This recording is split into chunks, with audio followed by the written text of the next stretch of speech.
We're live. So welcome to this Global Landscape Forum event. My name is Terry Sunderland. I'm a professor in tropical forestry at the University of British Columbia and a senior associate with C4. I'll be moderating the session today and shepherding our excellent speakers through their various presentations and the scheduled book launch at the end of the session. So in this session, we have speakers who are based all over the world, situated in numerous time zones, and of course, that's always challenging. Our speakers in the UK, France, Holland, Burkina Faso probably just finished their breakfast. Our speakers in Indonesia probably just finished their nasi goreng for lunch. And here in Vancouver, it's way past midnight, so we should be in our pajamas, basically. But anyway, the aim of this session is to present the ongoing work of COLANS, which is an awful acronym in many ways. It stands for Collaborating to Operationalize Landscape Approaches for Nature, Development, and Sustainability. So COLANS is a multi-year, multi-institutional initiative aimed at operationalizing landscape approaches in 3 countries, Indonesia, Zambia, and Ghana. And we'll hear from the speakers' presentations that focus on both the conceptual and operational aspects of COLANS, and we'll end the session with a formal launch of a book written by the implementation team, sharing our experiences thus far. We're 2 years into the project. We have many positive experiences, and we have some interesting experiences that are fundamentally more challenging that we're going to report. And the whole point of the book is to take stock of where we are with operationalizing landscape approaches in the 3 target countries. But first, my understanding is that we're going to ask the audience a couple of questions using Slido to gauge both knowledge and interest in landscape approaches. And we'll return at the end of the session to see how we've done in informing the debate related to landscape scale interventions. So we'll sort of come full circle, hopefully using the content of the meeting to inform the audience that are online now. So can I ask the technical team to show the questions and how to answer them? Is that possible?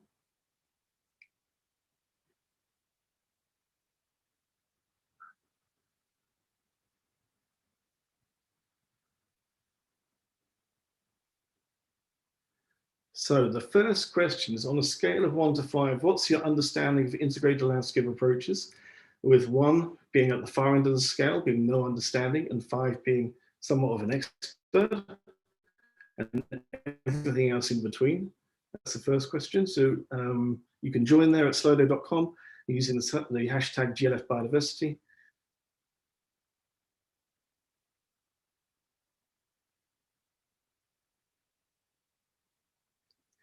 And the second question we'd like to pose at the beginning of the session is, in 1 or 2 words, what do you think are the greatest challenges to implementing integrated landscape approaches? So 1 or 2 words from your experience in, what would be the major impediments to focusing on integrated landscape approaches on the operational side of things?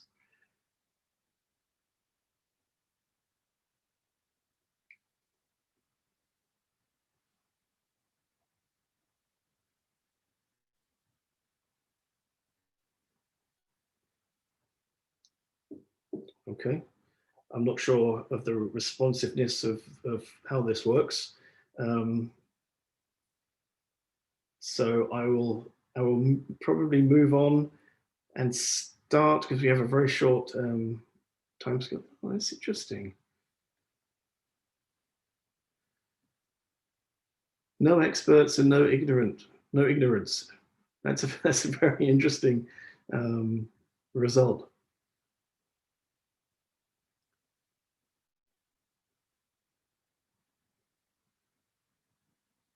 Okay.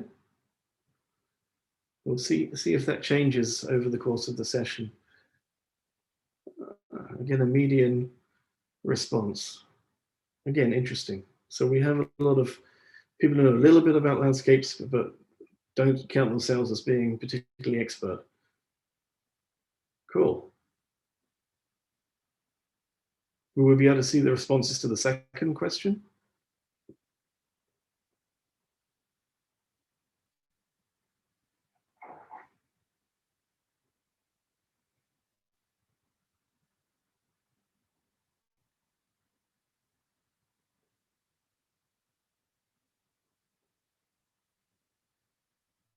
Hmm.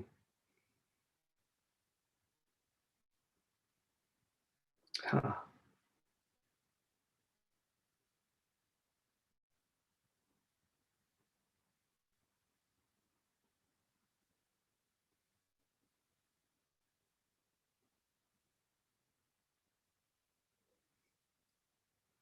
Lots of social governance issues there, not too much in terms of the biophysical, which is interesting.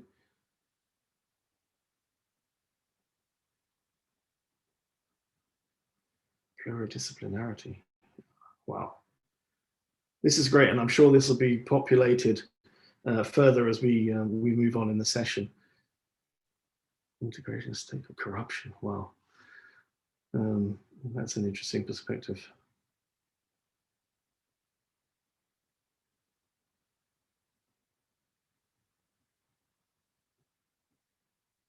So as that's being populated, can we move on to start the speaker presentations?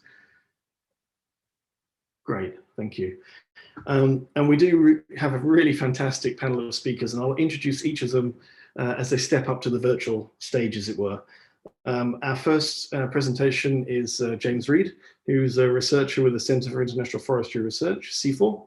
He's the coordinator of CoLands, so he's going to give a presentation based on a recent paper that was published, providing a stock take, if you like, a review of interlake-related landscape approaches based on a number of years of work with systematic reviews, et cetera, and James is going to introduce the framework, the concepts and approaches that CoLands adheres to. So James, the floor is yours.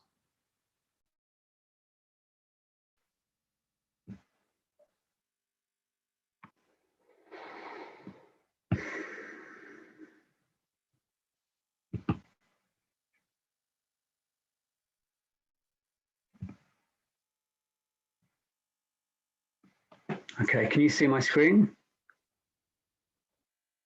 Yeah, I'm just going to put it in slideshow.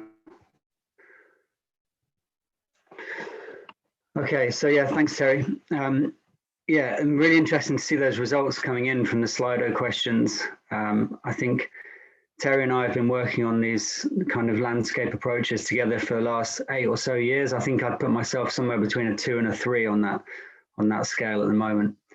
And also interesting to see the impediments. Clearly, a lot of you who are listening know exactly what you're talking about. And what I'm going to do today is present findings of a review paper that we published earlier in the year. And this also forms, an edited version of this forms chapter 2 of our book that we're launching today. And I'll talk basically about some of the key characteristics of what is a landscape approach, and then identify, or what we identify as some of the challenges to implementing. So yeah, there's been a lot of literature written on landscape approaches, lots of guidelines, design principles published in recent years. But essentially, there's key themes that there seems to be some consensus on, and these are listed here. So firstly, stakeholder identification. It's, crucially important, of course, to identify who are the relevant stakeholders who are influencing and also influenced by actions within the landscape. And then once you know your stakeholder group, it's important to establish common concerns. Obviously, if you can establish what things are important to the most people, then it should be easier to move towards some form of implementation to addressing those concerns.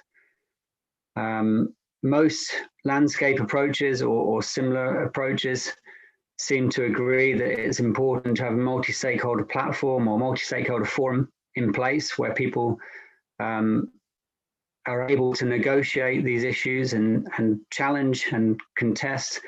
And it should be, essentially a safe space. So it should be well facilitated, ideally independently facilitated, where people can air grievances and also, come together to build solutions.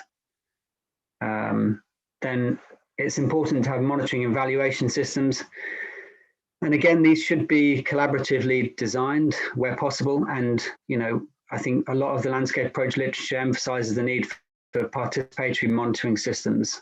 So the people that are impacted and care about these landscapes are also the ones in control of the monitoring process, and they have access to the data once it's available. Then, of course, this data, once it's available, is only really useful when it's interpreted, and then management plans are adapted afterwards. So principles for adaptive management are very important, where you can consider and then reassess moving forward. And so then some of the challenges, and I think it's important to say that the challenges that we identify, much like landscape approaches, these aren't really new, but they are persistent challenges. So I think it's worth revisiting them. And this first one is environmental governance and the need to bridge science, practice, policy gaps. And I think when you look at many landscapes, the people that are interacting, so the interplay there between local institutions, research organizations, political partners, they don't have a good history of working together. And obviously there's a number of reasons for that.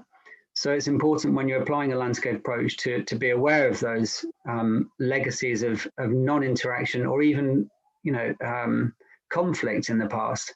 And so it's important to pay attention to some of the things that we've showed on the screen here, and be aware that people have different rules, different rights, different responsibilities, different beliefs, different knowledge systems, different worldviews. So trying to balance all of those different things is obviously important, and getting that political engagement, using methods to address power differences, and trying to understand how different rights impact environmental management and vice versa. These are all things that we cover throughout the book in different chapters. So then the second challenge is engaging the private sector. And I saw the first question or the first answer that came up in terms of impediment I saw was economic growth. And it was quite interesting to see that one as the first one pop up. And then quite quickly in the cloud of words, economic growth disappeared. So I think that's kind of funny that you can kind of apply that to the real world. It's something that we know is a problem, but then it tends to get dismissed and not talked about, and we just carry on as normal kind of business as usual approach. So there's been a lot of talk recently about engaging the private sector, and there are a number of reasons for that. And I think as you can see, some are financial. So they estimate that achieving the Sustainable Development Goals is going to cost $5 to $7 trillion, which frankly is a number which is quite incomprehensible to most people. And then there's also the question of what would it even mean if we achieved the SDGs when there's obvious conflict between different goals in those targets. But there is an argument to say that if we engage the private sector better, they can fill some of the funding gap between what is currently available for achieving climate and conservation targets and what is required. Because most of the funding currently comes from public and philanthropic sources, and there's an argument that the private sector could help to fill that gap. There's also a sustainability incentive. Consumers are becoming more aware, and they want their products ethically sourced. And then also the private sector want to secure their supply chain over the long term. So they understand more that they might need that forest there, or they might need those people there within those supply chains. So there's a pressure coming from both sides, if you like. And then there's also the argument that engaging the private sector could lead to green growth. Again, lots of question marks I feel with this one, because what is green growth? Is it desirable? Is it even possible? Who knows? And then I guess that links in with does ambition match reality? And what we found certainly so far is that sadly, it's not really matched. There's still many instances of private sector, greenwashing and continuing environmental damage within their supply chains. And a lot of these commitments are voluntary commitments, similarly to country level commitments. And so it's important to have government regulation, environmental watchdogs, and obviously innovative research. So we also looked at first evidences of implementation and assessment. And there's been a number of really good review processes performed recently of landscape approaches at different scales. So regional and then global comparative studies. And I think they've been really important to help us understand some of the characteristics of landscape approaches, and also understand that they are certainly being implemented across the globe. And there's also a lot of support for these landscape approaches. I guess what you don't see, and what we're obviously found within our own review process as well, is you lose a lot of the kind of nuance and the context specificity with these large regional review processes. So I think there is a need for more contextualized and more case studies. And as it says later in the slide here, we found very few case study examples where they were monitoring processes over the long term. And I think some of the challenges are identified there. We need long-term stakeholder engagement. Capacity development can take an awful long time to build, and we obviously know that ecosystem processes take a long time to understand. James, can you wrap up in the next minute, please? I will, yes. I'm going to move on. Thank you. Okay. So methodological developments, there's been some good advancements in recent years that we provide some examples within this chapter and within the book as well. However, standard impact assessment methods are generally not applicable to landscape approaches. It's difficult to get counterfactuals. They're large scale. There's oftentimes multiple interventions within that scale. And what we propose is a theory-based evaluation shows promise. So building theories of change, which Kola will talk about later, and then advances in remote sensing. And obviously the use of publicly available data is definitely encouraged. So I'm just going to leave the take-home messages there. And I will finish because I realize we need to give other people time. Thank you. Great, thank you, James. So the way we've structured this is that we'll take 3 presentations and then we'll have a short Q&A. So we'll move quickly on to the next presentation, which is going to be presented by Jolie Bora, who's a postdoc fellow here at University of British Columbia in the Faculty of Forestry. And she's going to elaborate on the importance of biodiversity and ecosystem services and the role that plays in integrated landscape approaches. So without further ado, Jolie, over to you. Thanks, Terry. Let me just share my screen. I think James has to take it off for me to share mine.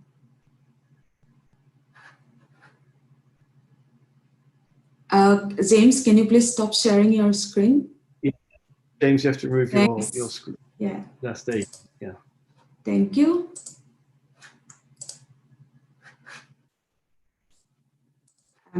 Yeah. Hello, everyone. Can you all see my screen? Yes.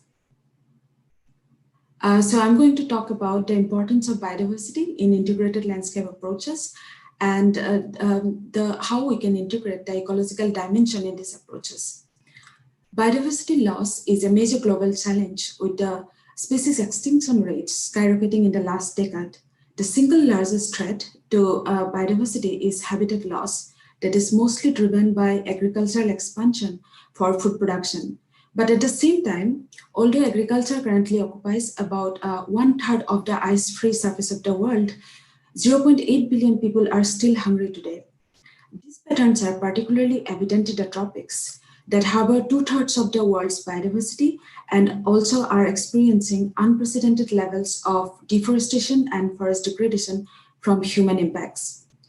Sectorial approaches to land management cannot tackle these global challenges as they do not address the interconnection between environmental degradation, food security, and development. So integrated landscape approaches for managing complex landscapes in a holistic way are increasing support in science and policy. Although these approaches are evolving in the last couple of decades, we do not have a universally agreed definition for this yet. If we look at each component of the term, landscape emphasizes the importance of looking at a whole geographic entity and its socio-ecological system as the workable spatial unit for any management or intervention, as this is where socioeconomic, political, cultural, or environmental issues intersect. The approach part of the term implies the adaptability to change, focusing on the journey rather than a fixed destination. So we have a reasonable understanding of the landscape and the approaches. However, the integrated aspect of the landscape approaches might have been somewhat overlooked so far in the scientific community. What exactly should be integrated in an integrated landscape approach? At the most basic level, it is the integration of different functions within a landscape, such as the production of agricultural and forestry products, biodiversity conservation, and provision of ecosystem services. Scientific evidences show that all these components interact and influence each other in many ways, and trade-offs and synergies will occur while addressing them at a landscape level.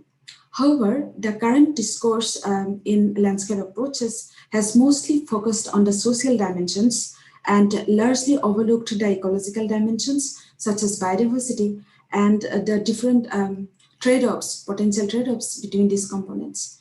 So we really need a thorough examination of the integration component in landscape approaches and assess the challenges and ways to integrate the equally important ecological dimension in these landscapes. Biodiversity, that is the variety of life across genes, species, and population, plays an integral role in safeguarding food security, livelihoods, and human well-being. This figure here shows the three complementary pathways through which forest and biodiversity contribute to human well-being. About 1 in 6 people rely on wild food, such as wild vegetables, fruits, and bushmeat across the world. Biodiversity also increases dietary diversity and nutritional quality. Biodiversity maintains and enhances different ecosystem services, such as pest control and pollination, seed dispersal, carbon sequestration, and many cultural services. Plants and animals harvested from the forest also contribute significantly to the livelihood strategies of forest-dependent local communities. Although it is widely accepted that all these goods and services are essential to sustain human well-being, the complexity of these relationships are not well understood or endorsed by the decision makers. Ecology, that is the science dealing with biodiversity, is rarely reflected in public local land use policies beyond the generic recommendation that environmental aspects should be considered. What are the challenges that limit integration of ecology in landscape approaches? First, ecological science and application often require specific tools and significant time, effort, and resources. So many developing countries do not have access or expertise to apply these, and so integration of ecology becomes a low priority. Some project funding cycles also tend to be short-term, while assessing landscape ecological dynamics need a long-term engagement. Just to give you an example, this figure here shows the amount of funding by duration in ecological restoration projects. As you can see here, the largest proportion of funding was invested in really short-term projects. The disciplinary specificity of social and ecological sciences also makes it very challenging for integration. The people-oriented social science, by its very nature, can better integrate local people and their perceptions as they can relate to these assessments. But they often find it difficult to understand the importance of ecological parameters and indicators.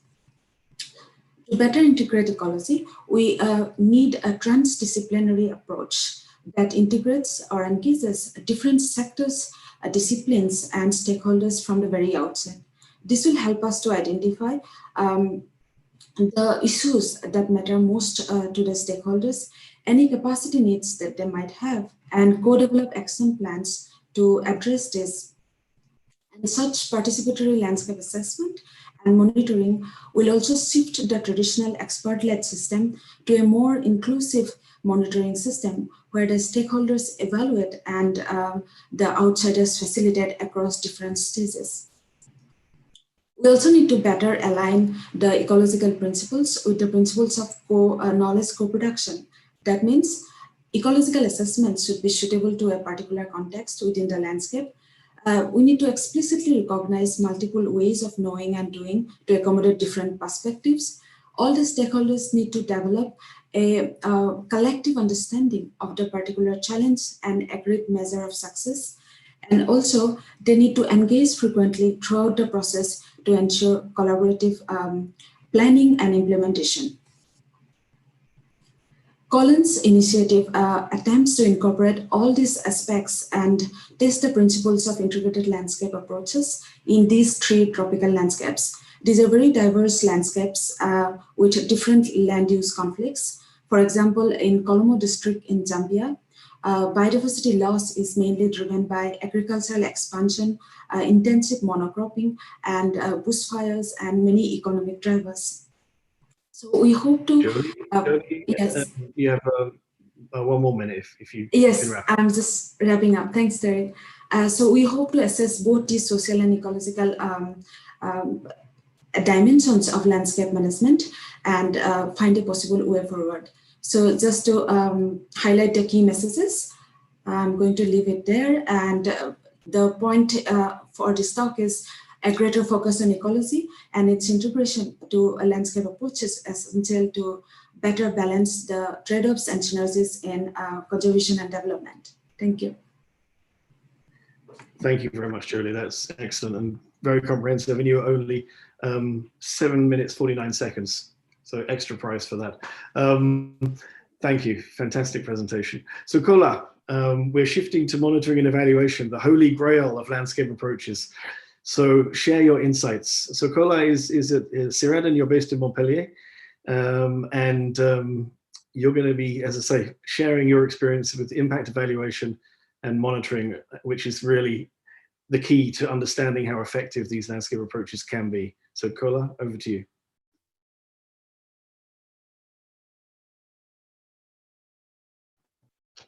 Hi everyone, can you hear me? Can you see my screen? Yeah, okay, cool. Yes, so I'm Kola Charvier, I am a researcher at CIRAD, and I'm going to present so one of the chapters of the book we are launching today, which is about the evaluation of a landscape approach. And as James said, we are recommending using theory-based evaluation for landscape approach. So it's also based on a paper we just published with James and Marie-Gabrielle Piketty in Frontiers in Forest and Global Change. So let's go. So as an introduction, I would say that so landscape approaches and jurisdictional approaches are getting popularity in the scientific and the gray literature for conservation objectives. But on the other hand, like there's kind of a lack of robust empirical evidence for effectiveness for landscape approaches and jurisdictional approaches. And so we have like 2 main explanations for that, or hypotheses for that. One is like there is a lack of appropriate evaluation approaches for LA and JA, so landscape approaches and jurisdictional approaches. And second, it's there's also a lack of conceptual clarity about LA and JA. So basically how landscape approaches are supposed to bring about change. That's important to be able to evaluate landscape approaches to understand what it is exactly.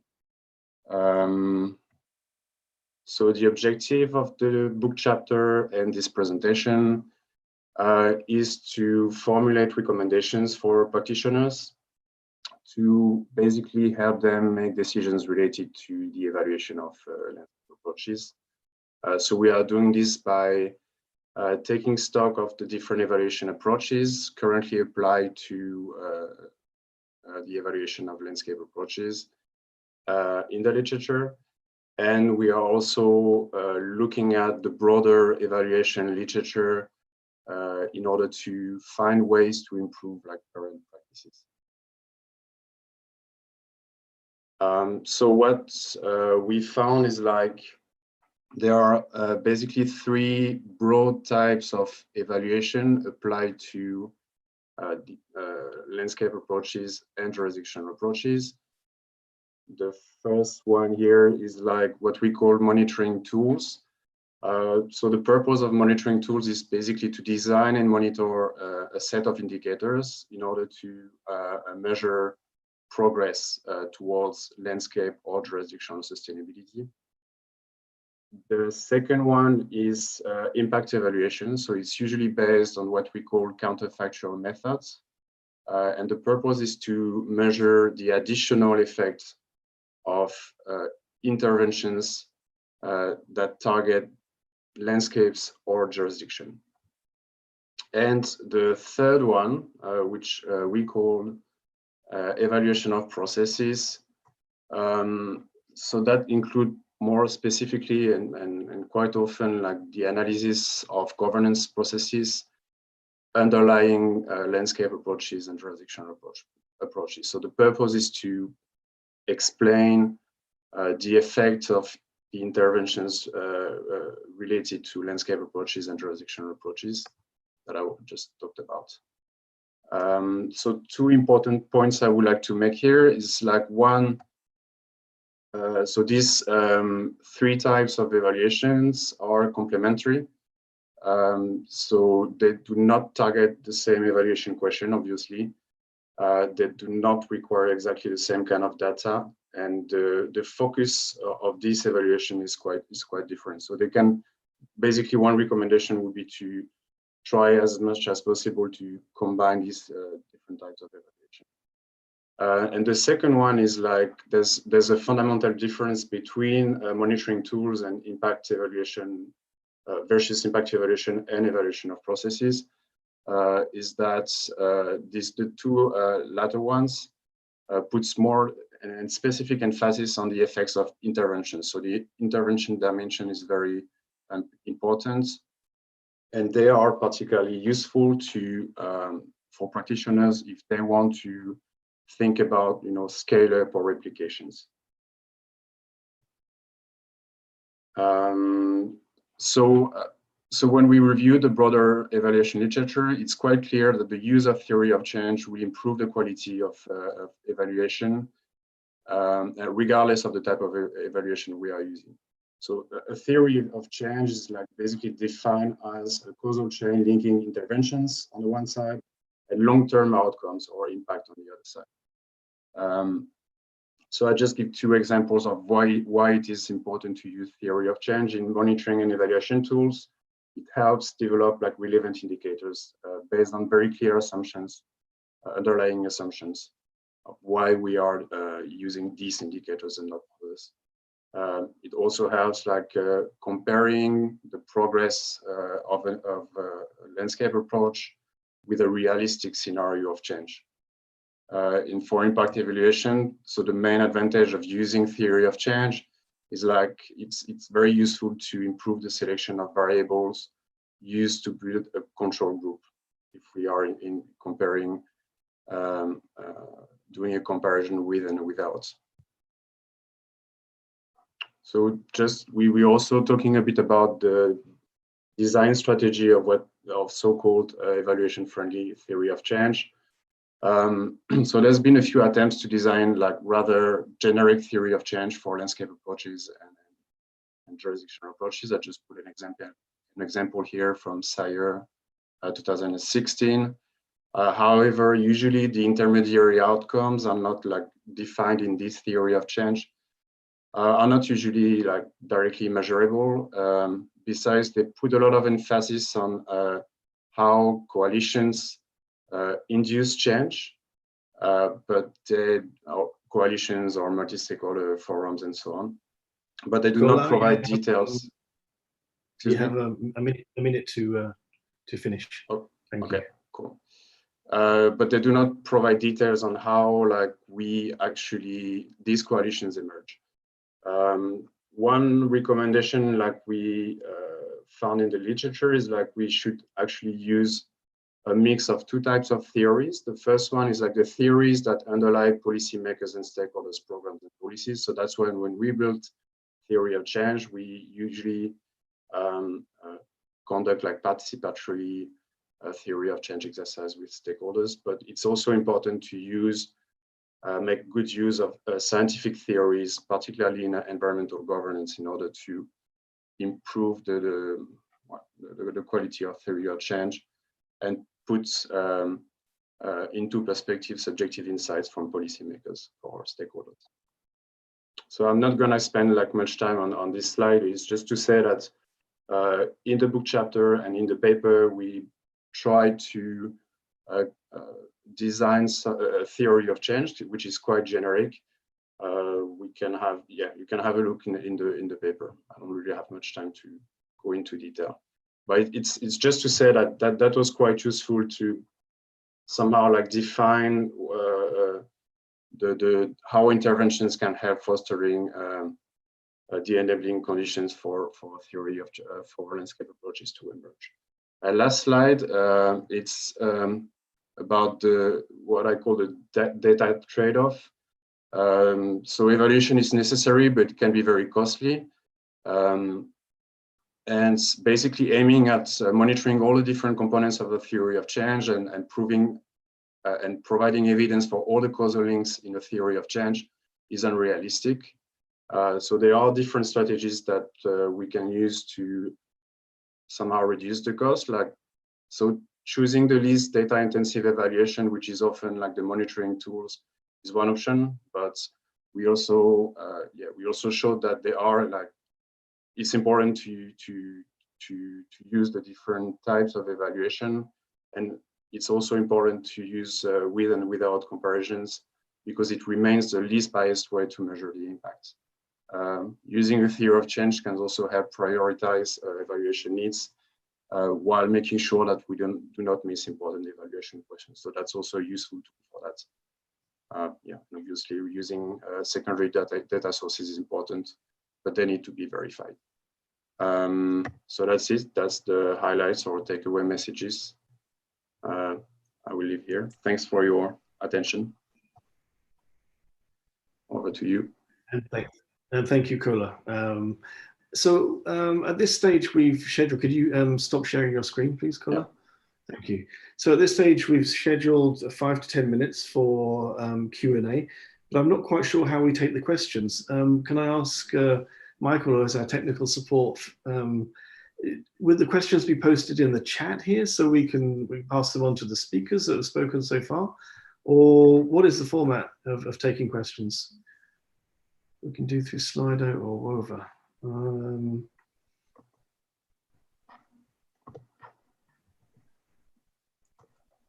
Okay, let's see.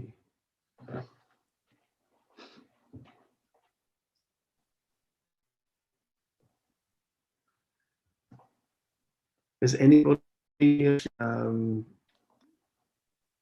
Okay, I've just heard he's going to get back to us. So we're just going to try and see if we can solicit some immediate questions. In the meantime, I've been looking at Twitter, and we're getting some good coverage. Jolie, your presentation has been retweeted a few times, and some really nice comments about the content of the presentations thus far, which is always good to see. Really interesting perspectives from the Slido questions as well. So those of you on Twitter will see some of these interventions at a later date. And the book itself, which was the link went live 8 to 10 minutes before the session itself, is being circulated quite widely. So lots of positives happening on Twitter emanating from this session, which is excellent. In Slido, there's a Q&A session. Who will be moderating them? That's a very good question.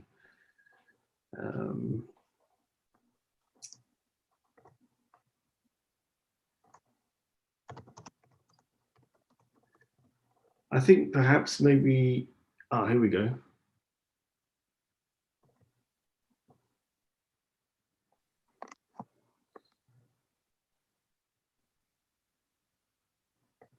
I'm happy to moderate the questions and target particular speakers if I can see the questions.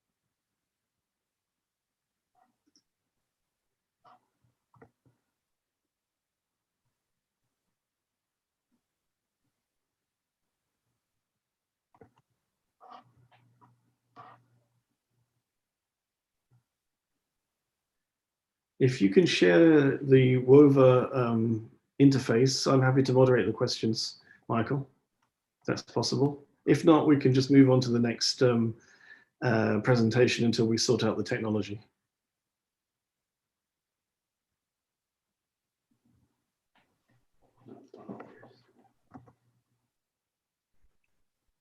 Okay, I'm guessing from that we shall move on and to the next presentation, which will be a perspective from Ghana. So Eric, even though you're based in Burkina Faso, your field site is in Ghana. Eric is a PhD candidate at the University of Amsterdam, supervised by Miriam and James and myself. And he has done a fantastic job just learning English in the shortest space of time I've ever known someone to learn a new language. And he's going to present in this new language. So Eric, you know, my hat always comes off to you with your newfound skills. So please tell us about Ghana. The floor is yours. Okay. And you have 8 minutes. Thank you. Yeah, thank you, Terry.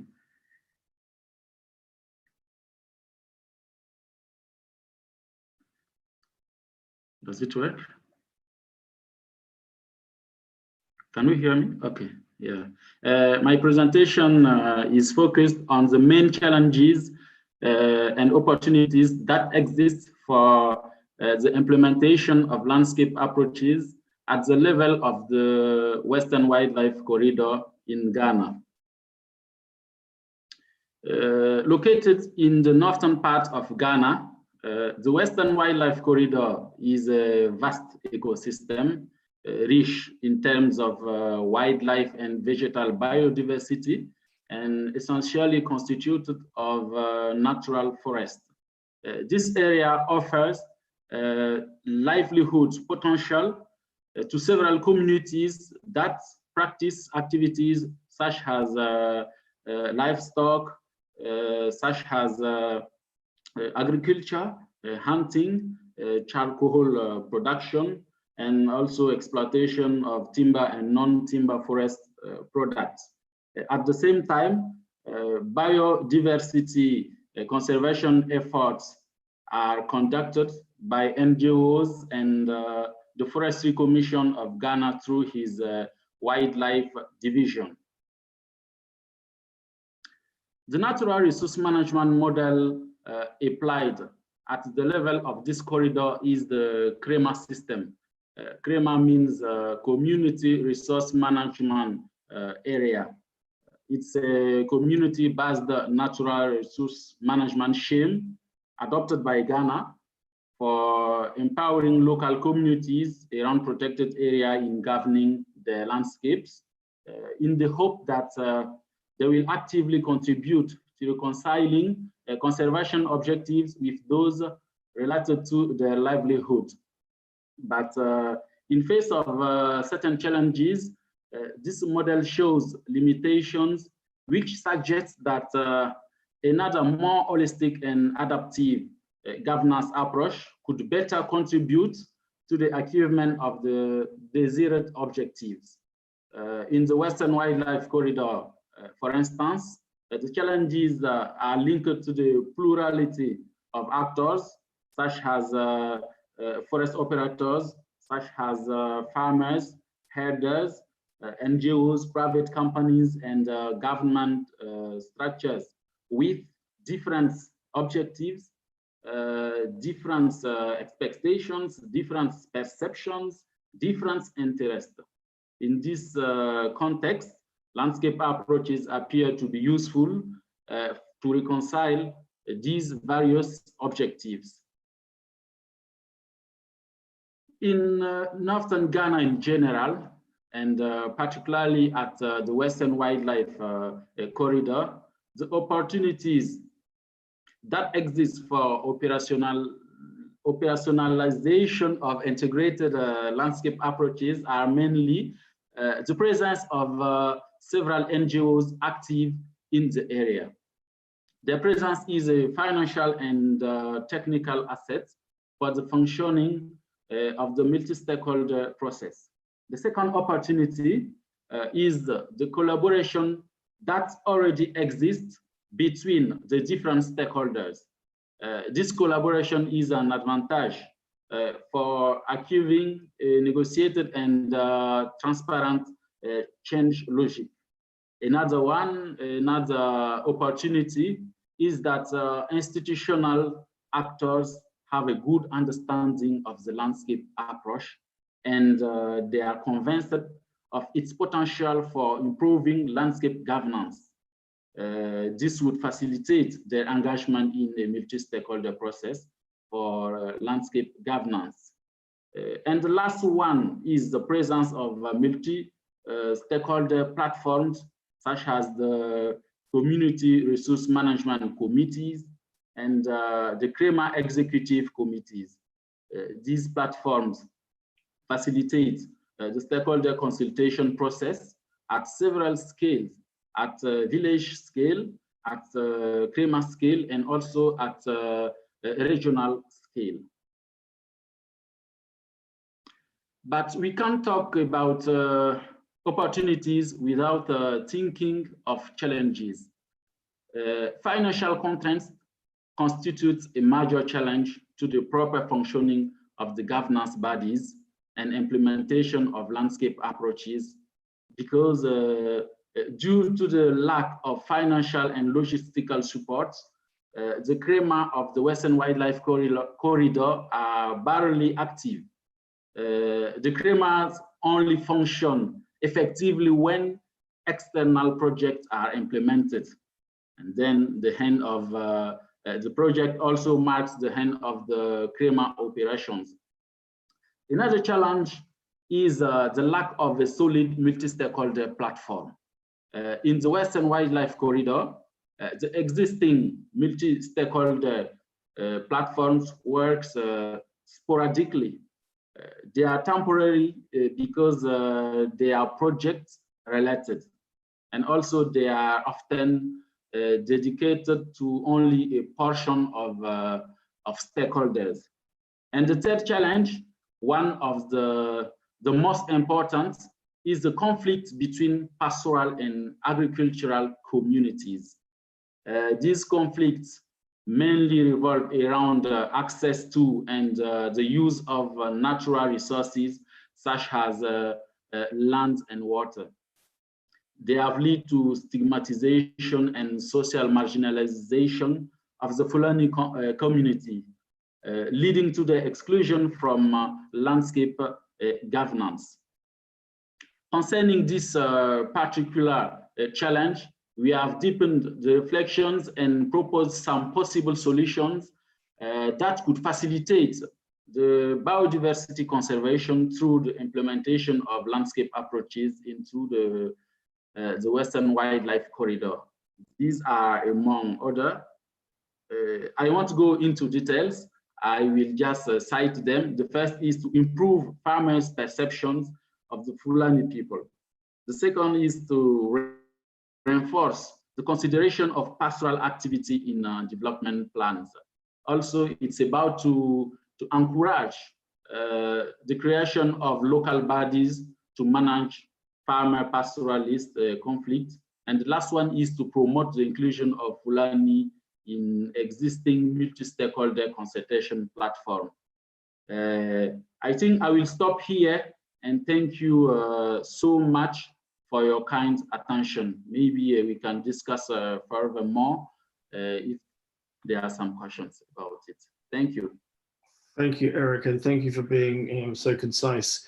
You really hit the nail on the head in many respects, because you talk about opportunities, but also the challenges.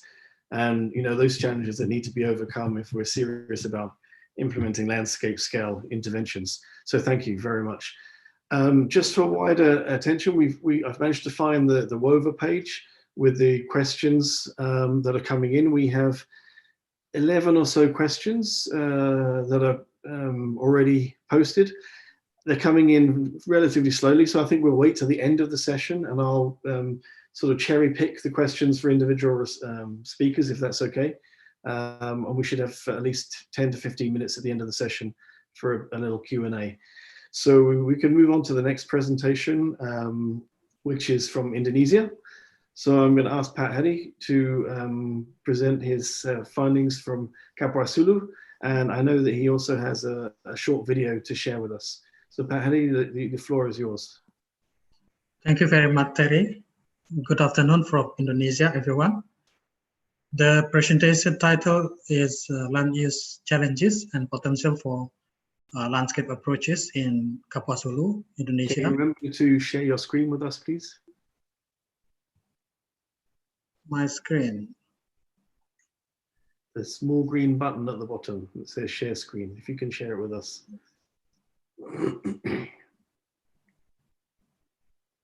I cannot find. Before I already share screen.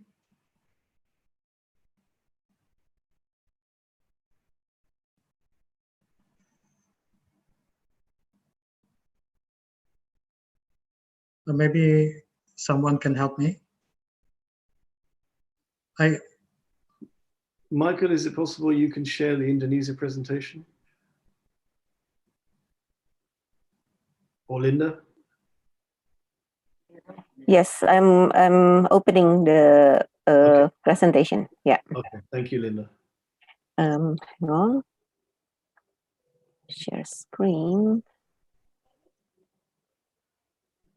Yeah. Can you see the screen? Yes. Thank you, Linda.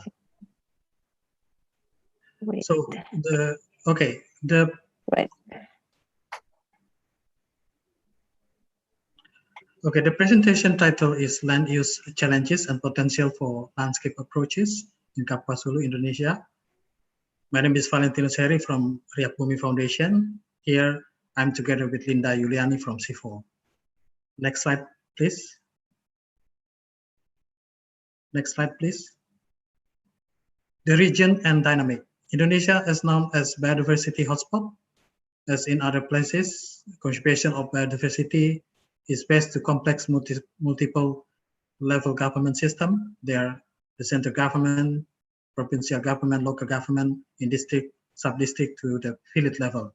Multiple interests, some want forest to be cut down for production purposes, some for conservation. Multiple stakeholder, many parties and across sector. Next. Oh, previous, sorry. Kapuasulu headstream of Indonesian longest river with length of 1,143 kilometers. More than 50% of the district is protected area, declared conservation district in 2003. The forest is home of many protected species such as the iconic Borneo orangutan and Infori hornbill, and also various edible endemic forest fruit as shown in the picture, collected by participants during the traditional food festival in Kapuasulu. Next. Next, please. Local people, Dayak, 20 sub-ethnic group, and Malay, strong customary law, traditional knowledge and land use system. The Iban tribe, Iban, by the way, native to the area, always conduct customary ritual when clearing the land in Sweden farming system, where once in 5 to 7 years, they return to the land that was previously cleared. Next. Next, please.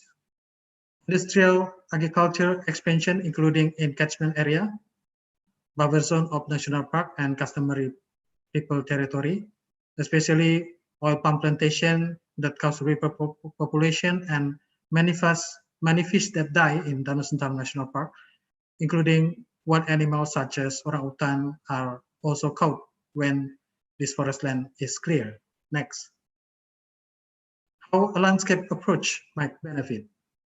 Facilitating multiple interests among different stakeholders through multi-stakeholder platform to bridge conservation and development objective. The following is a picture of the meeting of the Tengkawang Kalimantan Tengkawang Network as a medium to discuss the development of Tengkawang or Ilipinap from various aspects of production, marketing, social culture, environment policy related to Tengkawang trade system in Kalimantan by involving multi-stakeholder. Next. What Column has been doing so far.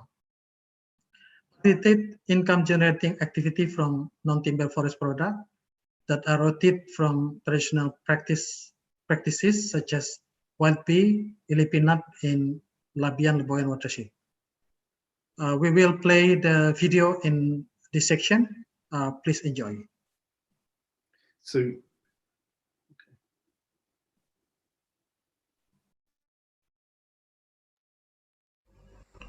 this is a view of the upstream part of the Labian Leboyan watershed in Kapasuru, West Kalimantan, Indonesia. Until now, there are still many Dayak Iban tribe who still live in traditional longhouses, and they still practice and respect customs and culture in their daily life. Their main livelihood is agricultural farmers with traditional system. In carry out activities related to lands and forests, they believe that the spirits of their ancestors live there, so they perform traditional rituals to be blessed and get abundant yield and keep them away from disaster. They also use non-timber forest products from the forest. One of them is Tengkawang. Tengkawang is Kalimantan endemic plant, which is a Sorea species that has many benefits. Not only the wood is suitable for building material, but the fruit can be processed into oil. Tengkawang fruit harvest period between 3 to 5 years, but in one harvest season, the number can reach 15,000 tons from all over Kalimantan. Traditionally, the fruit is processed by boiling, pounding it to break the fruit, and then press it with a wooden press called pitan. However, the woman complained that this process was very difficult to do because Tengkawang fruit were very hard and their hands were usually injured during the pounding process. That's why oil processed in small quantity only for their own use. This is the reason we are helping to introduce appropriate technology, namely a fruit crushing machine on press, so that Tengkawang oil can be produced in that quantity for marketing purposes. Of course, they are very happy and started selling Tengkawang oil because the price can be up to 10 times compared to selling raw fruit. Therefore, they are also motivated to maintain and plant more Tengkawang trees in their forest area. Now, we are moving to the downstream parts of the Labuan-Labian watershed in the Danau Sentar National Park, which is a Ramsar site and biosphere reserve. Danau Sentar National Park is a collection of lakes of about 80 lakes connected by rivers. It's a wetland that is important for flora and fauna and has a function as a regulator of natural water system for the Kapuas rivers in West Kalimantan. With an area of approximately 132,000 hectares, it is already occupied by people who utilize natural resources, especially in the fishery sector. They are Malay tribe with their main livelihood as fishermen. Besides fish, they also harvest forest honey, Apis dorsata species. The potential for forest honey reaches 20 to 30 tons per year. Initially, honey was very cheap, the same as sugar price. Then we facilitate quality improvement so that there is a reason to raise prices. At harvest time, we train people to leave 20% of the honey and young bees in the hive not taken at harvest time so that there is a chance for them to reproduce. Likewise, we practice hygienic post-harvest process by using hygienic equipment. By applying sustainable harvesting techniques and hygienic post-harvest process, they have bargaining power to traders and can sell at prices 10 times what they were before. Fishermen who harvest forest honey are increasingly enthusiastic about protecting the honey management area from logging and forest fire because the forests provide flower for forest bee to produce honey. The local communities also participate in multi-stakeholder forum to jointly plan the management of their landscape. The increasing economic value of tengkawang or ilipinat and honey has strengthened the motivation of local community to protect their forests and manage landscape sustainably, including regular monitor to prevent fire and applying strict customary rules to those who damage the forest. Thank you. Linda, please back to the slide. Pat Haley, you have about 2 more minutes, so if you can use the rest of the time to summarize and finish up, that would be fantastic. Thank you. Okay, can you go? Yeah, okay. So next slide, please.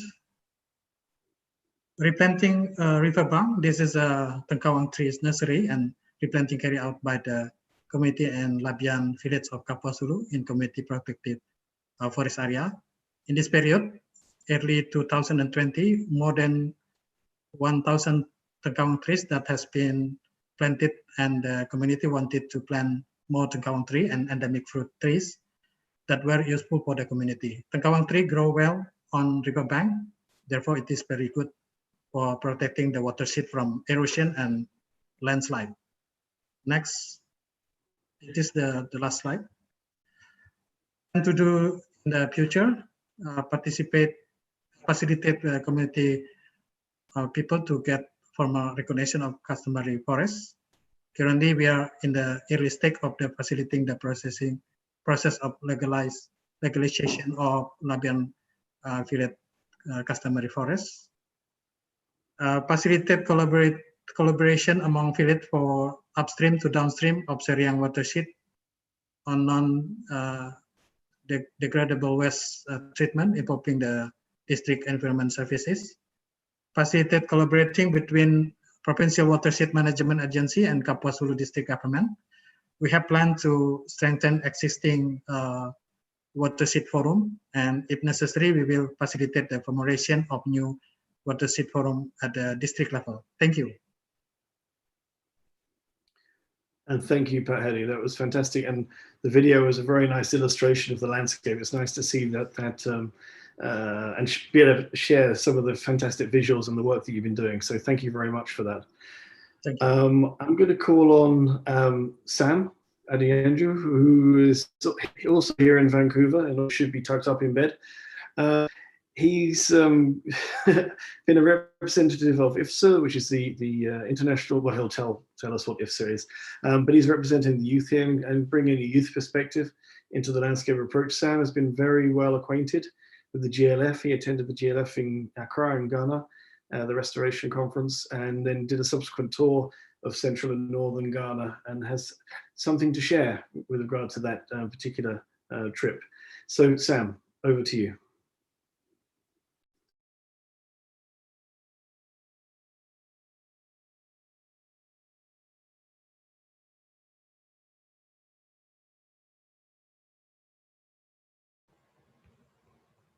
Hello, can you hear me?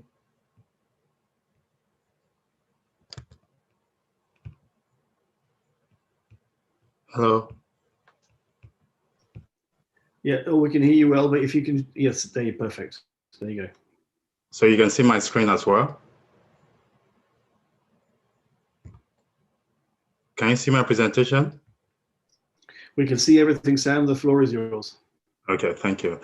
Good morning, everyone. Good morning from Vancouver.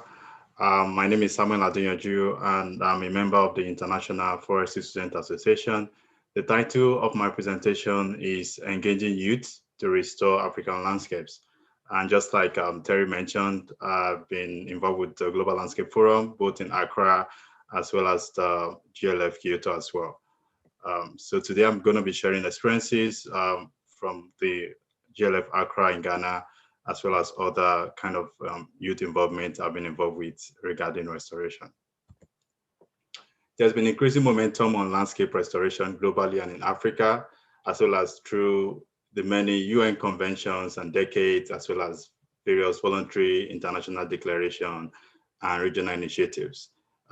For some of the independent or the voluntary declarations, we have the Bond Challenge, we have the New York Declaration on Forest, we have various UN decades. We are ending the UN Decade on Biodiversity this year, and next year, 2021, the UN Decade on Ecosystem Restoration is starting. In Africa, we have the AFR 100, which is the African Forest Landscape Restoration Initiative, which is a country-led effort to restore 100 million hectares of forest, degraded and deforested forest by 2030. So far in Africa, 30 countries already committed to restoring a total of 113 million hectares of land. This is just to show the momentum in the landscape restoration movement globally. I was opportune to participate in the Youth in Landscape Camp in 2019 in Accra, where I was opportune to visit communities in the coastal region of Ghana. I visited Munipumanzi Ramsar site, which is a breathtaking landscape marked by extensive mangroves and endemic biodiversity. However, this region is also threatened by overfishing and unsustainable economic practices, as well as depletion of natural resources and poverty. So Arocha Ghana, which is a local NGO in Ghana, implemented a project on building resilience against climate change in communities within Munipumanzi Ramsar site. And based on my experience and interaction with people while in Ghana, I saw that some organizations are already using what we call the integrated approaches to solving some challenges being faced by communities in Ghana, especially tackling economic and environmental challenges. So due to the challenge of degraded or deforestation in this Ramsar site, as well as livelihood challenges being faced, Arusha Ghana stepped in to help implement a project whereby people in the community can use more efficient energy sugar canes, which will help to reduce the amount of wood they need to use in frying or drying their fishes. Also, in collaboration with the community, they were able to restore a total of 6 acres of degraded mangrove area. And this is through using an integrated approach that helps to address livelihood challenges, as well as helping to restore degraded forest lands. Youths are an important partners in operationalizing the landscape approach, as well as generally in the restoration movement. Youth, we have the population. Young people are said to have a global population of about 1.2 billion, which is 20% of the global population. According to the World Economic Forum, 19 of the world's 20 youngest countries are in Africa. Also, young people across Africa are already taking leadership. From Abuja, Nigeria, to Accra, Ghana, to Johannesburg, South Africa, young people are taking leadership. One of the persons I want to spotlight today is Tabi Joda, who is the founder of the 1 Billion Trees for Africa project. Tabi has created employment for over 20 people, is said to have planted over 1 million trees across countries in Africa. And young people are using their initiative, their creativity, their innovativeness in technology, in agroforestry, and other kinds of restoration involvement to just create new opportunities. Also, young people in Africa are demanding action from government and private sector through their various advocacy projects, even sometimes through protests.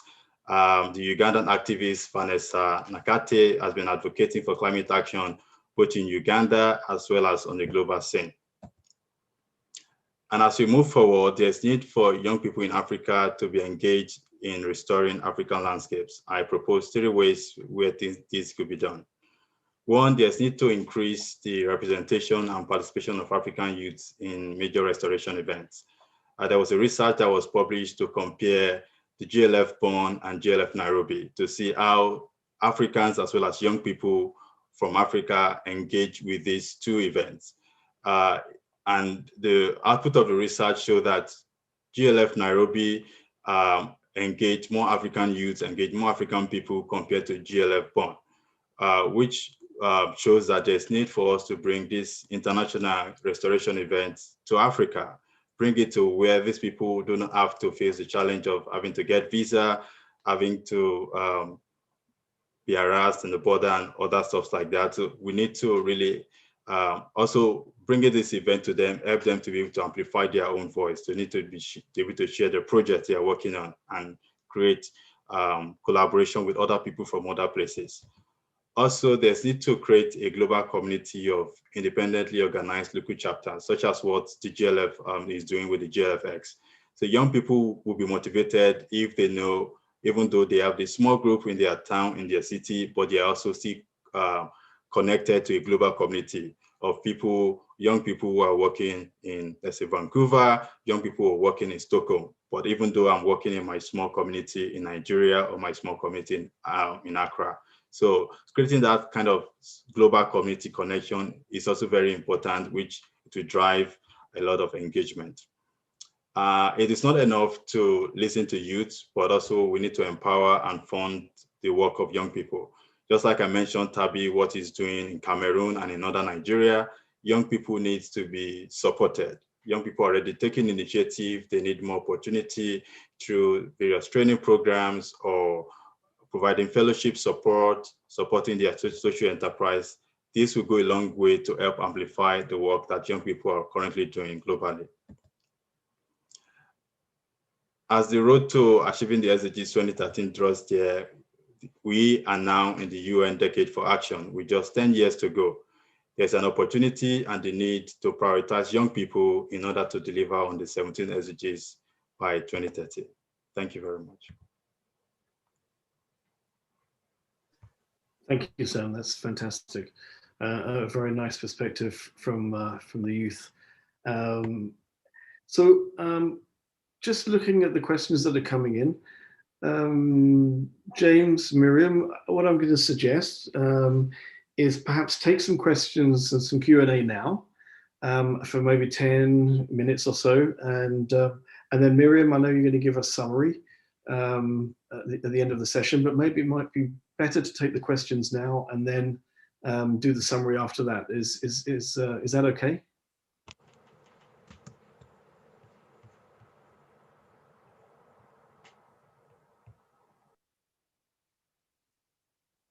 Sam, can you stop sharing your screen now, if you don't mind?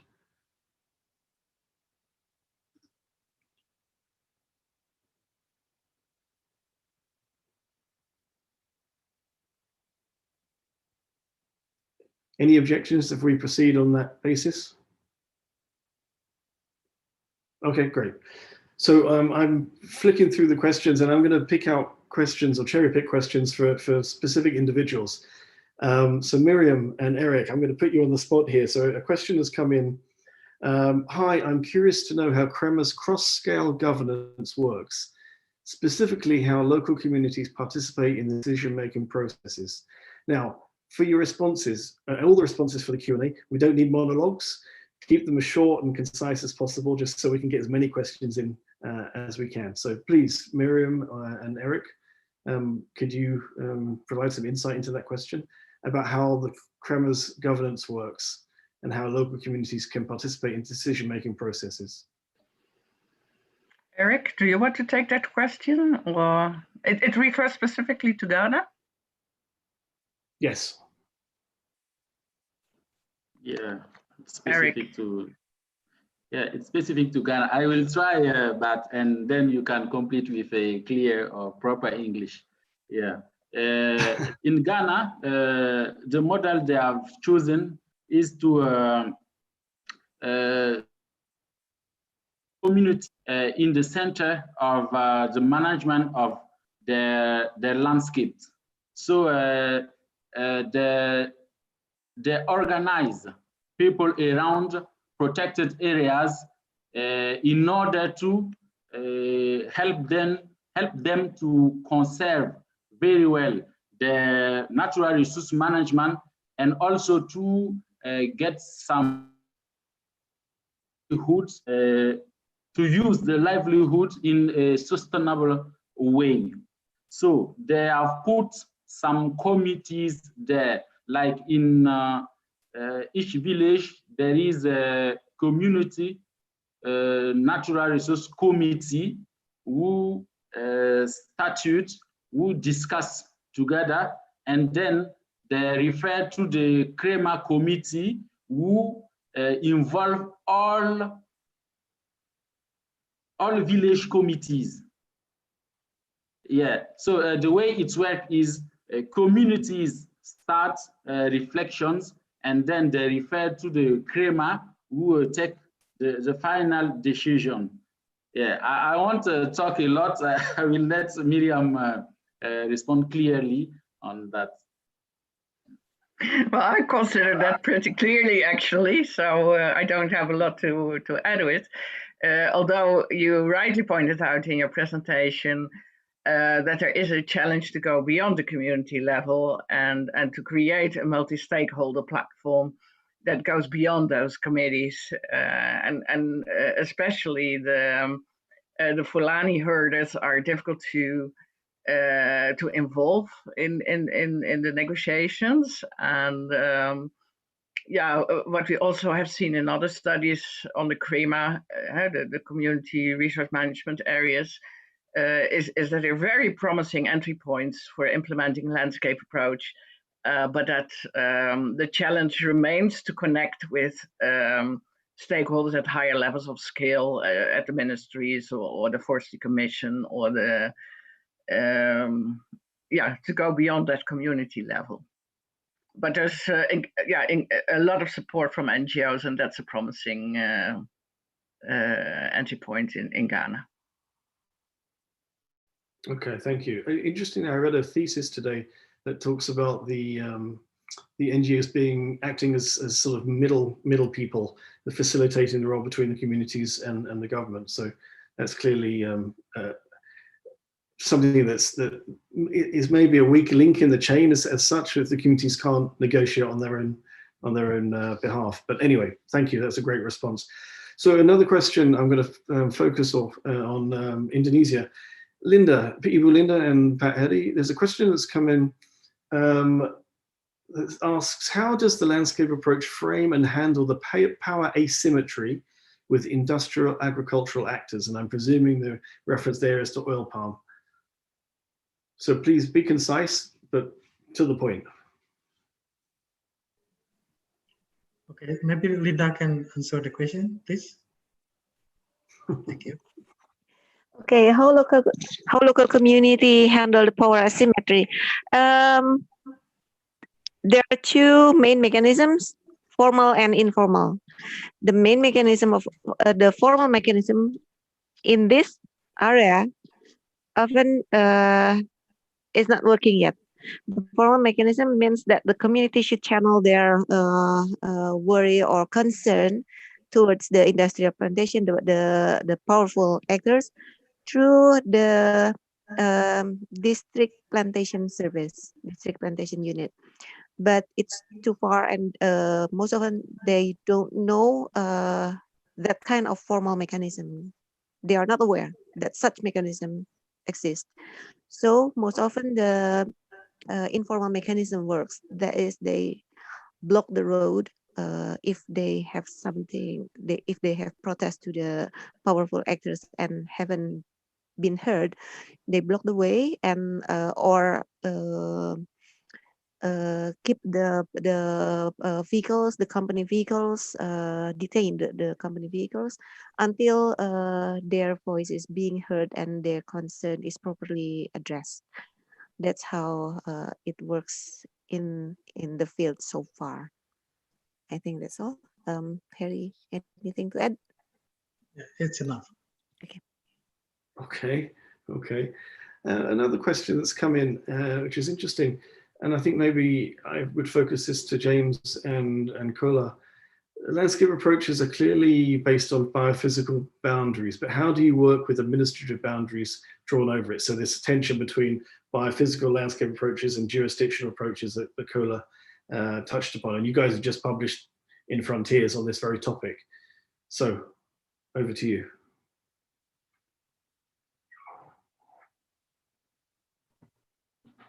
James, do you want to, should I try?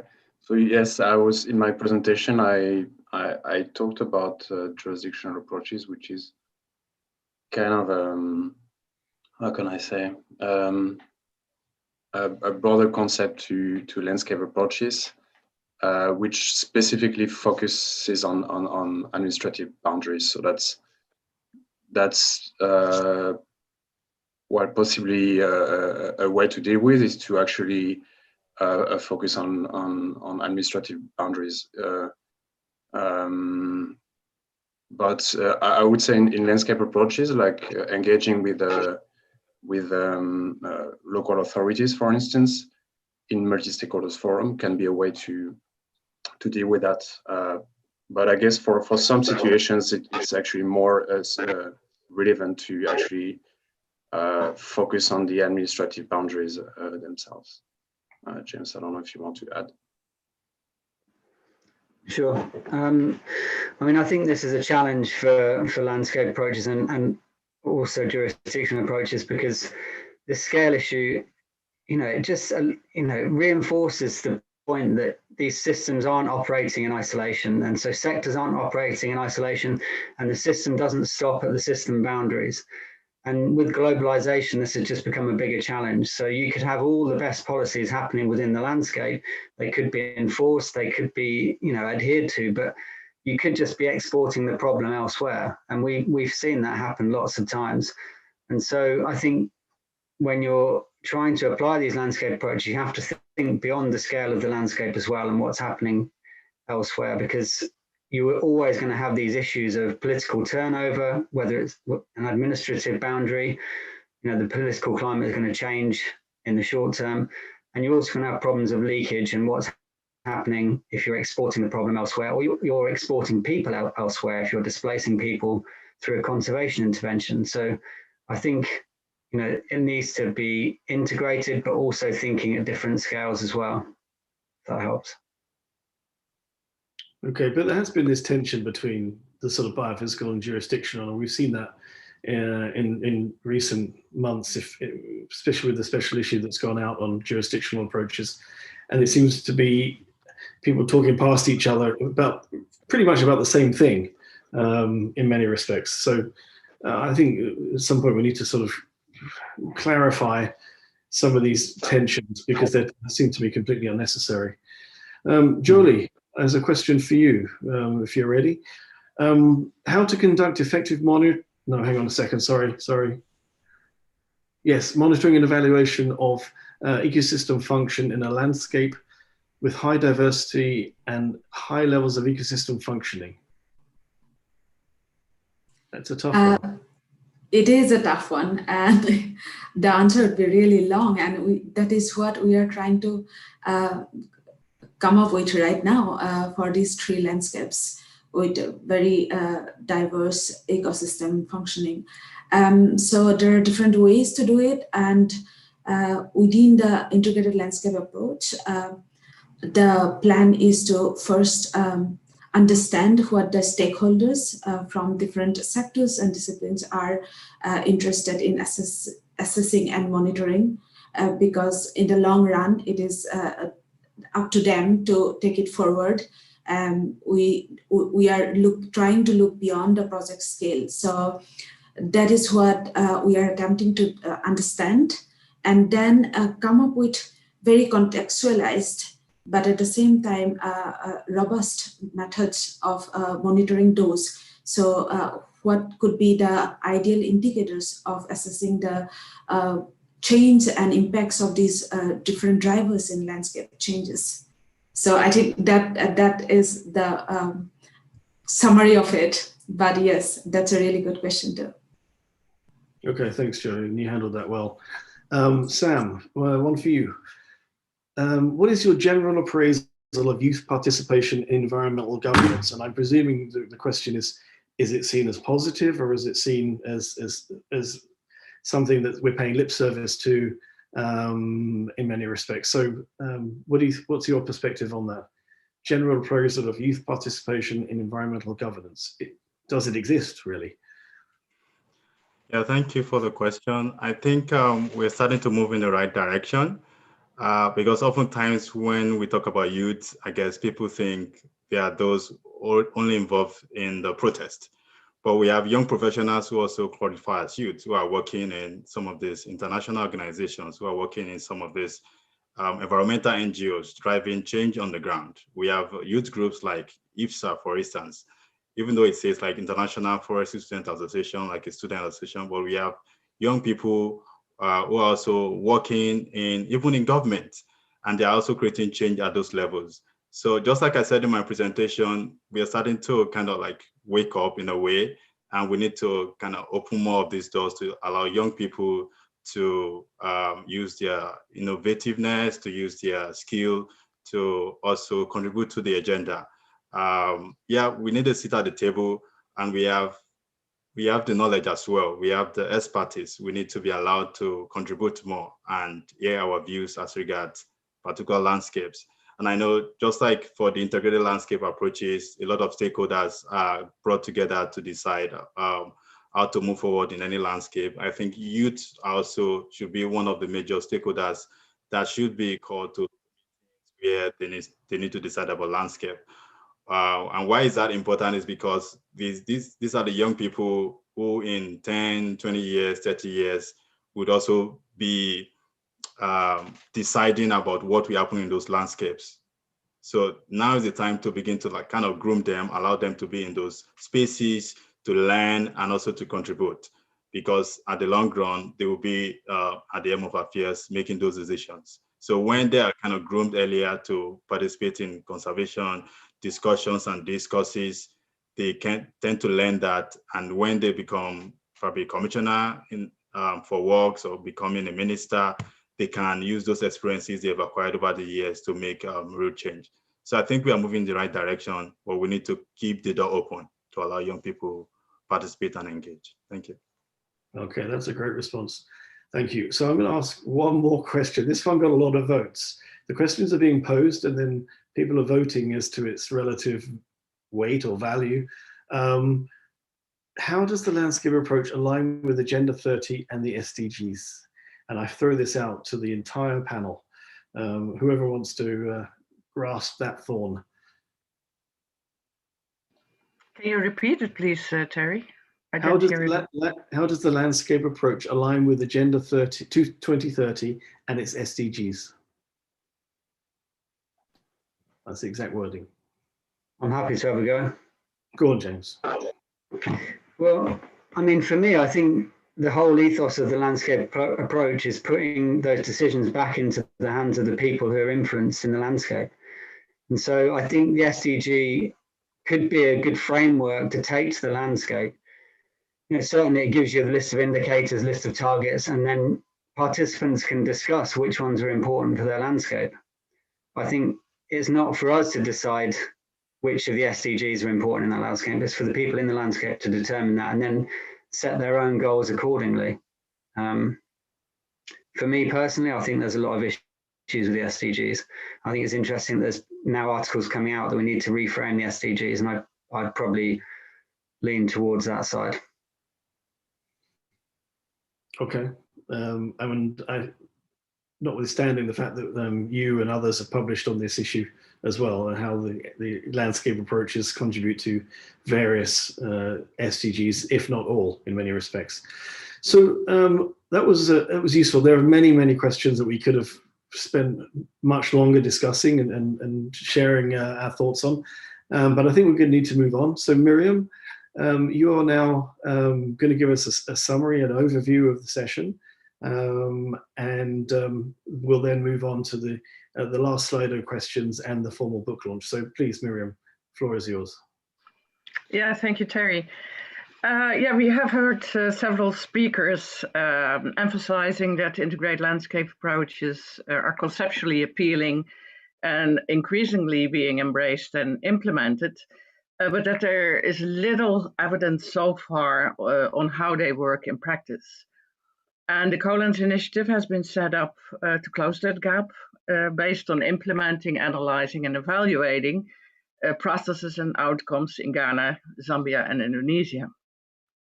Now, James highlighted the main themes involved, ranging from the identification of stakeholders, platforms, and common concerns to monitoring and evaluation. and emphasized the iterative and adaptive nature of the process. He also highlighted the importance of taking power imbalances into account. And everyone who works on landscape approaches knows that not all stakeholders have an equal say in landscape decision making. So an important feature of integrated landscape approach, implementing integrated landscape approaches, is independent facilitation to balance these different powers and interests and knowledge systems. James also emphasized the importance of getting the private sector actors on board. They often have a major impact on the landscape, but also may fill a finance gap, satisfied consumer concerns, and invest in meeting their future supply of raw material. And with COLA, James emphasized the importance of monitoring and evaluation. But before I go to COLA, I first go to Jolie's argument. Jolie made us aware that integrated approaches are not only about integrating different sectors, such as agriculture, forestry, and nature conservation, but that biodiversity and ecosystems are explicitly need to be taken on board. She made clear that biodiversity is important for food security, livelihoods, and human well-being. And in that sense, the clear link with Sustainable Development Goals is also evident. And conserving biodiversity helps mitigate the trade-offs between development and environmental conservation. Integrating biodiversity and landscape approaches requires transdisciplinary science that brings together the knowledge of scientists of different backgrounds, practitioners and landscape dwellers, farmers and others. Yeah, then we had a presentation by Cola on who made us aware of the importance of monitoring the enabling conditions, the process and outcomes if we implement truly integrated approaches. And he made clear that there are 3 complementary evaluation approaches from which we can learn what to do or what to do differently when we want to implement a landscape approach elsewhere, although it's also clear from all the presentations that context matters. Interestingly, and that's also what is reflected in the book that will be launched shortly, Cola emphasized that we need to have a theory of change before we start implementing a landscape approach, as it helps to define the indicators, the data that we need, and the methods that we use to evaluate, but also to analyze the processes. Then Eric took us to Ghana. We first had a series of more general presentations, and then we had 2 country perspectives. And Eric took us to the north of Ghana, where the CoLands initiative will be implemented in the northern part of the country, in an area where there are community resource management areas, or CREMAs.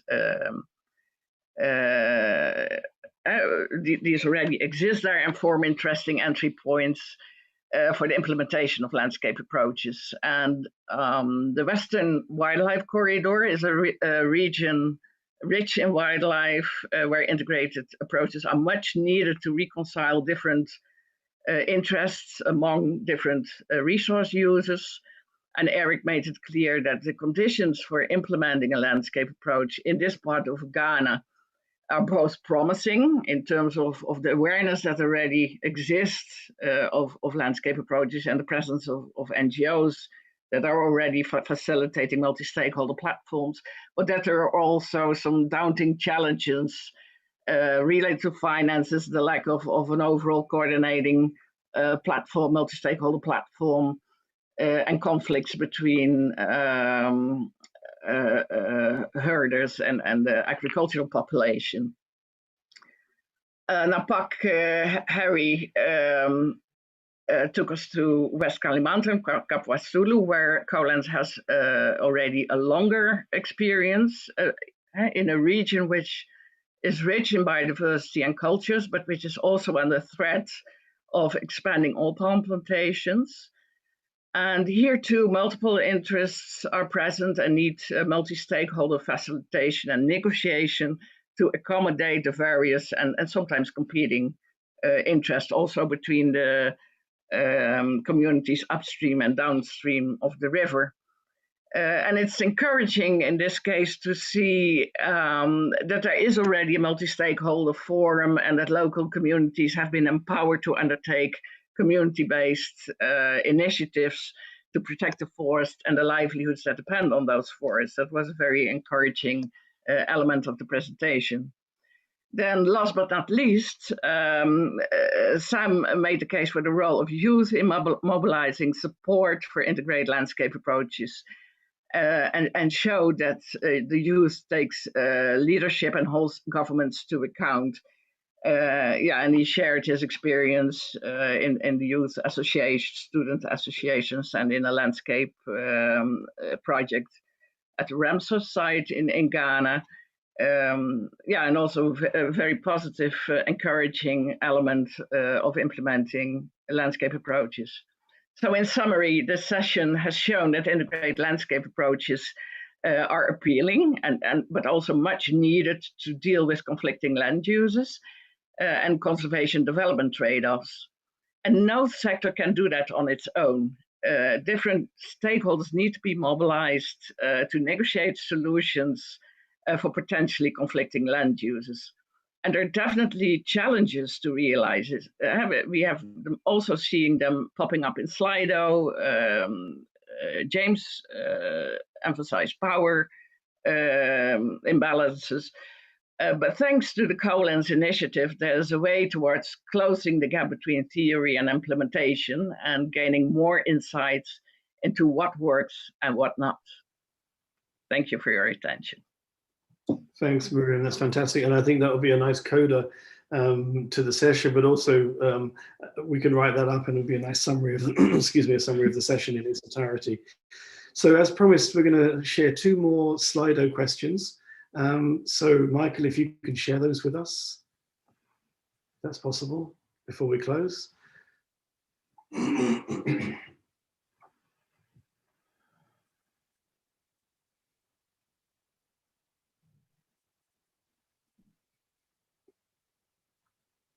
So basically, how has this session increased your understanding of integrated landscape approaches?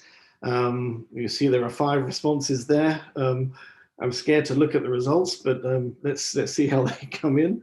And the second question is, share a takeaway from the session on how we might best operationalize integrated landscape approaches. That's the second question there, yeah.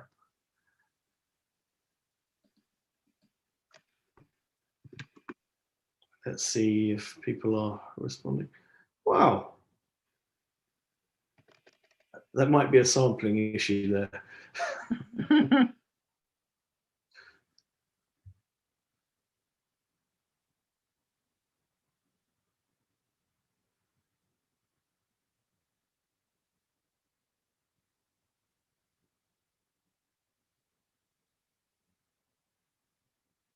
Okay, well, the initial results look interesting and relatively positive, which is fantastic. Let's see what takeaways have been proposed.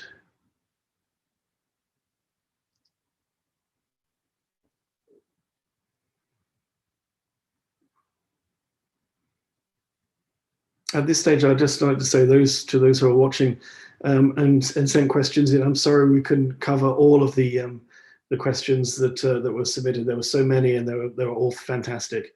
We're just inundated, so we had to be very selective in the questions we posed to the panelists. So I apologize if your question wasn't posed.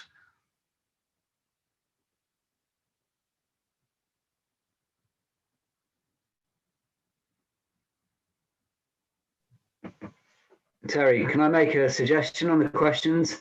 Of I course. was thinking maybe we could try to produce something after the session. Maybe we could put it on the CoLANS newsletter or website and provide some more responses to those questions. Absolutely, absolutely. They're still coming in, as I can see now on my other screen. So yes, absolutely. Why not?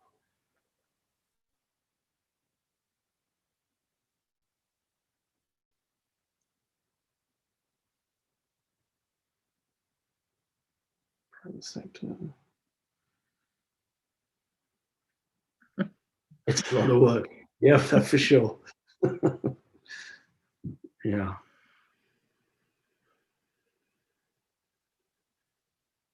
Yeah, yeah.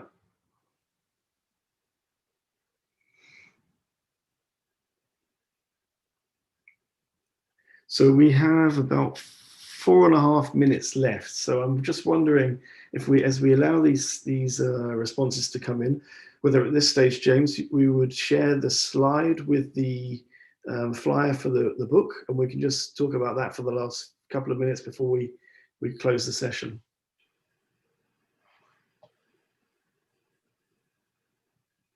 Fantastic.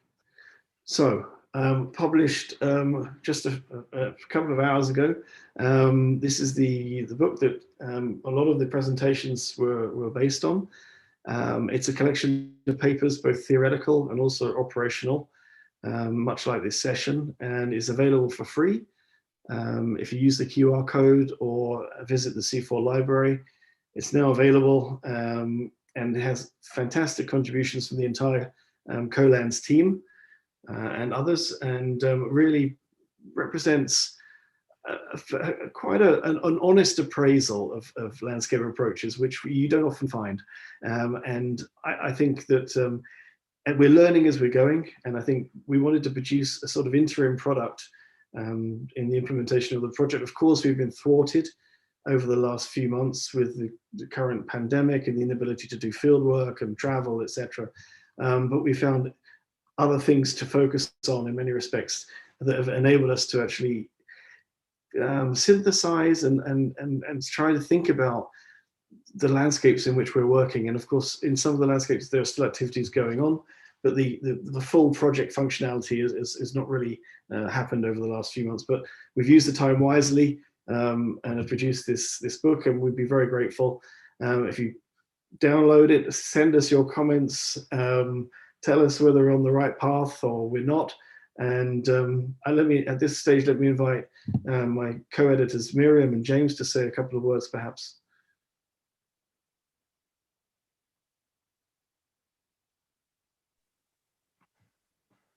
Yeah, sure. I really like that comment in the last box saying it's a lot of work, and I think what this book reflects a lot of from the whole team. And I think, obviously I'd like to thank everyone in the team for their contributions.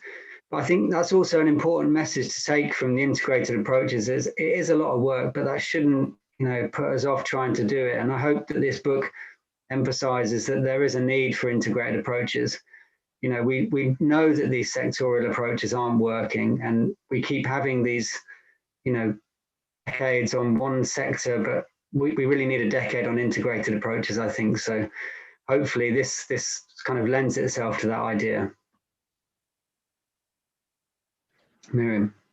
Yeah, I have little to add, other than that I'm very excited that on the part of the University of Amsterdam we are able to be part of this CoLANS initiative. And what has not been mentioned, but what I think is important, is that the CoLANS initiative provides opportunity for PhD candidates to pursue their PhD within the framework of this project.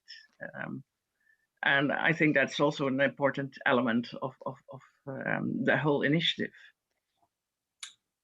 And we also have students at UBC also working on the CoLANS initiative. So there's a strong capacity building component as well. I think Indeed. On that note, I shall be getting hate mail very soon from the organizers because we're going to run out of time. Let me thank everybody who's participated today, and let me also thank everybody who's tuned in, sent questions. I really appreciate the enthusiasm, dynamism, and just the variety of presentations. It's been fantastic. So Thank you all. Those of us in Vancouver, we're going to go to bed. The rest of you, enjoy the rest of your days, and we'll catch up soon. Thank you, and congrats on the book, everybody. Thank you. Thanks, everyone. Bye-bye. Thank you. Bye.